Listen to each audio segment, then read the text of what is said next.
এ বাবা, এখন আমি কি করব? আমি কি টাকলি হয়ে যাব? এত এত চুল গামছায়, বিছানায়, মেঝেতে, এ বাবা, আমার চুলে ড্যান্ড্রাফ হয়ে ভর্তি হয়ে গেছে। লোকের সামনে যাব কি করে? এখন আর ভেবে কি হবে? ভগবান একটু সুন্দর চুল বা সুন্দর ত্বক দিয়েছে বলে সেটাকে যত্ন না করে দিনের পর দিন ফেলে রাখলে এমনটাই তো হবে। কতজনের মুখে বলতে শুনেছি, আগে আমার কত সুন্দর চুল ছিল, খোপা করা যেত না, হাতে বেনি ধরা যেত না। তা কোথায় গেল সব? না, সবাই তো স্ট্রেটনিং, স্মুথনিং, কালার এগুলো করে না।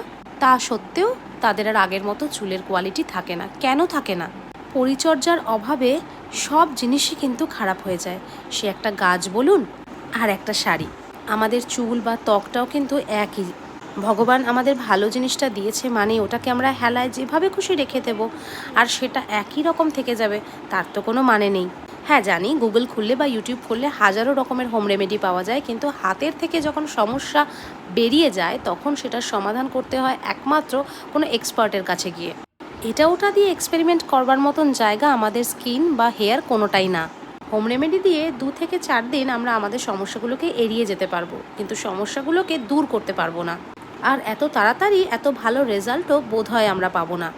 তাই তোমাদের সবাইকে আমি বলছি, নিজেদের স্কিন, নিজেদের হেয়ার, সেগুলোকে ভালো করে যত্ন নাও।